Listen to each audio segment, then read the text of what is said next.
제가 몇 년 전에 염증 지수 여러분 괜찮으신가요? 그 코로나 백신을 맞고 그 염증 부작용이 생긴 거예요. 그래서 일반인의 그 염증 지수의 몇 배 뭐 막 이렇게 굉장히 치솟아 갖고 제가 한 6개월을 엄청 고생을 한 적이 있었어요. 그런데 그때 그 통증이 말기 암 환자의 통증하고 맞먹는 그 통증의 수치라고 그렇게 의사 선생님이 얘기해 주시더라고요. 정말 한 달 사이에 거의 15kg 가까이 빠졌었어요. 그리고 일어나지도 못하고 먹지도 못하고 정말 거의 한 달을 꼬박 침대에 누워 있었던 것 같아요.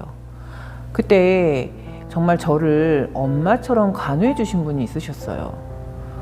근데 그분이 그 암 환자였고 그거를 완치 판정을 받아서 그때 제가 이제 혼자 있다 보니 저를 되게 안타깝게 생각을 하신 거예요. 그리고 그분이 그런 자연식, 뭐 한국 궁중 요리 이런 거에 전문가셨어요. 그래서 그분이 제 염증 지수를 내리려고 그 손수, 죽이랑 그런 자연식으로 반찬을 해다 주셨었어요. 그리고 늘 저를 위해서 기도하시고 고생을 한다고 늘 생각하시는 분이셨어요. 그런데 제가 먹지도 못하고 음식을 아무리 만들어 주셔도 제가 아예 섭취를 못했었어요. 그래서 그분이 항상 저를 놓고 기도를 했었는데 그때 그분이 저한테 그러셨어요. 팀장님 어서 빨리 나와서 나랑 같이 여행 다니고 우리 오래오래 행복하게 같이 살아야 되지 않냐. 그러니까 어서 빨리 나와라. 근데 제가 그 얘기를 듣고 완치가 될 때까지 거의 6개월이 걸렸었어요. 그분의 은혜를 잊을 수가 없는 거죠. 그분의 아드님한테 전화가 온 거예요. 그분이 사실은 한 1년 전에 완치됐던 암이 재발을 하셨어요. 그래서 다시 병원에 입원을 하셨는데 전화가 안 되는 거예요. 그래서 제가 너무 걱정이 돼서 어느 날 한 두세 달 전에 겨우 통화가 됐어요. 그런데 그동안에 죽을 만큼의 그 고비를 넘겼다고 말씀을 하시는데 목소리가 너무 안 좋으신 거예요. 그래서 제가 가보고 싶다 그랬더니 거기 들어올 수가 없는 곳이라는 거예요. 그래서 제가 아드님한테 전화를 했어요. 어머니한테 무슨 일이 있으면 저한테 반드시 전화해 주셔야 된다. 근데 그 아드님도 제가 그 어머니를 되게 존경했던 걸 아는 거죠. 그래서 전화 드리겠다 그랬는데 제가 일요일 날 교회에서 예배를 드리고 있는데 전화가 온 거예요. 그래서 제가 가슴이 철렁 내려앉았어요. 그래서 예배가 끝나자마자 전화를 드렸어요. 그랬더니 어머니가 너무 위독하셔서 병원에서 마지막으로 얼굴 보실 분들을 연락을 해서 얼굴 보고 가시라고 전화를 드리라 그랬다는 거예요. 그래서 제가 그 얘기를 듣고서 병원을 가는 내내 펑펑 울면서 갔어요. 그래서 제가 그 병원을 들어갔는데 저쪽에서 그 따님이 어떤 할머니 같은 분, 정말 허리가 이렇게 굽으신 거예요. 빼쩍 마르시고 그분을 이렇게 부축하고 계신 거예요. 그래서 제가 가서 어머니 어디 계세요? 그 말이 떨어진과 동시에 손으로 제가 이렇게 가르쳤어요. 그랬더니 그 따님이 고개를 끄덕끄덕 거리시는 거예요. 근데 제가 그분 앞에서 눈물을 보이면 안 되잖아요. 그래서 제가 뒤돌아서 복도끝에 가서 펑펑 울었어요. 제가 너무 놀란 거예요. 가래를 이렇게 토하고 계신 거예요. 그리고 걷지도 못하시고 눕지도 못하신 거예요. 근데 완전히 허리가 이렇게 굽은 상태신 거예요. 그래서 제가 그랬어요. 저 알아보시겠냐고. 고개를 끄덕끄덕 거리시는 거예요. 근데 말씀도 잘 못하시는 거예요. 그래서 제가 저랑 여행 가기로 하지 않으셨냐고, 절대 포기하시면 안 된다고 제가 이렇게 말씀을 드렸어요. 그랬더니 뭐라고 이렇게 입을 여시는 거예요. 그래서 제가 이렇게 길을 갖다 댔는데 저한테 사랑해요 이렇게 얘기를 하시는 거예요. 제가 또 그 얘기를 듣고 나가서 펑펑 울었잖아요. 그분이 힘겹게 한 말이 저한테 사랑해라는 얘기였어요. 그래서 제가 집에 와서 그거를 생각하면서 그분은 그 톡도 아마 못 읽으실 거예요. 그런데 제가 거기다가 저희 부모님한테도 하지 못한 대표님 사랑해요, 기적의 증거가 되어서 나랑 꼭 여행 가자. 대표님이 나랑 여행 다니면서 오래 살자고 하지 않았냐. 제가 그런 톡을 보냈어요. 저는 항상 이렇게 제 인생에 큰 문제가 생기면 저는 그 해답을 책하고 기도에서 찾아요. 그래서 집에 와서 책을 막 찾아봤어요. 내가 이 상황에 어떤 책을 읽어야 되고 그분한테 어떤 도움을 줄 수 있을까. 근데 제 책 중에 고통의 비밀이라는 책이 있어요. 그래서 그 책을 읽어봤어요. 여기서 말하는 그 고통이라는 거는 통증과 같은 의미로도 해석이 되는 것 같아요. 그 통증은 어찌 보면 심리적인 영향을 많이 받는다고 그렇게 설명을 하고 있어요. 그런데 제가 그 염증 때문에 거의 6개월 완전히 그 병과 싸우고 있을 때 저도 사실 그 플라시보 효과, 그 마인드 이런 거에서 위안을 삼으려고 부득이 노력을 했어요. 그런데 정말 그 엄청난 통증 앞에서는 그게 마음대로 컨트롤이 안 되더라고요.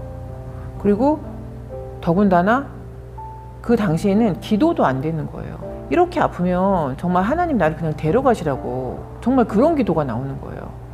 그런데 그 대표님도 제가 2-3달 전에 통화했을 때 저한테 그러시는 거예요. 팀장님은 어떻게 이 통증을 참아냈냐고. 나는 하나님 나를 죽이시던지 살리시던지 나를 그냥 데려가시라고. 난 이 통증을 견딜 수가 없다고 그렇게 말씀을 하시는 거예요. 며칠 전에 찾아뵀을 때 여쭤봤어요. 통증은 어떠시냐고 하더니 아파요 이렇게 얘기를 하시는 거예요. 근데 저는 그 말 한마디에 제가 그 1달 동안 죽도록 아팠던 그 통증하고 오버랩이 되는 거예요. 그래서 대표님 기도하시죠. 기도의 끈을 놓으시면 안 돼요. 꼭 기도하셔야 돼요. 그랬더니 힘없이 고개를 끄덕끄덕 하시더라고요. 이 책에서는 통증은 내 몸을 보호하는 방어 시스템이래요. 저도 이 말을 믿죠. 알고 있고. 그런데 그 통증이 나타날 때는 내 몸에 이상이 있는 거예요. 근데 제가 너무 아팠을 그 당시에도 내가 지금 암은 아니잖아. 이 염증 지수가 솟는 바람에 내가 암까지 가지 않고 그 전에 건강 관리를 하라는 신호를 주신 거야. 이렇게 정적 마인드를 돌리면서 제가 그 통증을 이겨내려고 부단히 노력을 했어요. 이 통증이 너무 심하면 사람들은 누구나 죽음을 생각해요. 왜냐면 그 통증이 너무너무 심하면 정말 죽고 싶다는 생각이 들어요. 정말 아침에 눈 뜨는 게 무서울 정도로 그 통증이 정말 뼈를 녹이는 것 같은 통증이었어요. 그런데 그때 그 통증 지수랑 말기암 환자랑 똑같다고 하니 그 대표님은 이 통증 상태를 지금 몇 개월째 버티고 계신 거죠. 그런데 이 통증을 잘못 오해하면 그 통증보다 더 어마어마한 공포에 쌓인다는 거예요. 그런데 저도 이걸 이론적으로는 다 알고 있었어요. 하지만 제가 그 상황에 들어가면 그 통증이 컨트롤이 너무 안 되는 거예요. 너무 힘들고 부정적인 생각이 들어오면서 차라리 나를 데려가세요. 이런 기도가 나오더라고요. 그래서 지금 그 대표님도 그런 기도를 했던 것 같고 또 그럼으로 해서 정말 건강이 더 안 좋아지는 이런 악순환에 들어간 게 아닌가 그런 생각이 들더라고요. 그래서 제가 나오면서 대표님 절대로 포기하시면 안 된다고. 대표님은 좋아질 수 있다고. 정말 저의 소망을 담아서 그런 말씀을 드렸어요. 그리고 통증을 못 느끼시는 분들 간혹가다 있으시잖아요. 그런데 통증을 못 느끼시는 분들은 그거는 삶의 축복이라고 볼 수가 없는 거래요. 왜냐면 이렇게 통증을 미리 느끼면 예방책을 세울 수가 있는 거죠. 그리고 내 몸에 이상이 왔다는 그런 사인을 캐치할 수가 있는데 몸에 통증이 없으면 그냥 무던하고 무감각하게 하고 있다가 갑자기 중병으로 확 넘어가는 거죠. 그래서 저도 제가 건강이 너무 안 좋을 때 정말 모든 건강서적과 모든 유튜브를 다 섭렵한 것 같아요.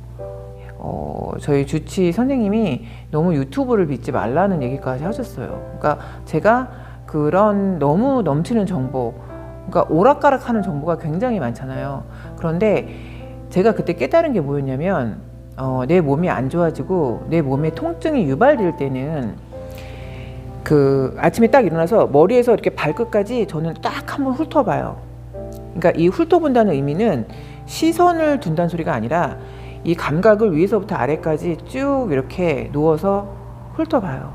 그러면 제 몸에 어디가 안 좋은지 이거를 캐치할 수가 있는 거예요. 류마티스가 있어요. 그래서 류마티스 염이 있었고 그게 코로나 백신 주사를 맞으면서 이게 염증 지수가 확 솟은 경우였거든요. 근데 맨 처음에 제가 그 류마티스 염이 생겼을 때 저는 그때 당시에 그 원인을 자세히 몰랐어요. 그래서 온몸 통증이 생기는데 어느 날은 어깨가 아픈 거예요. 그래서 제가 근처에 가까운 병원들을 막 다녔는데 원인을 알아내지 못하는 거예요. 근데 또 며칠 있다 가니까 또 허리가 아픈 거예요. 그래서 또 뭐 디스크인가 이랬고 또 그 병원을 간 거예요. 또 며칠 있다 가니까 또 막 무릎이 아픈 거예요. 그러니까 이 통증이 온몸을 도는 거예요. 그래서 제가 원인을 모르니까 좋다는 병원을 찾아다니고 결국에는 그 서울에 있는 모 유명한 병원까지 갔어요. 근데 거기서도 원인을 찾지 못하는 거예요.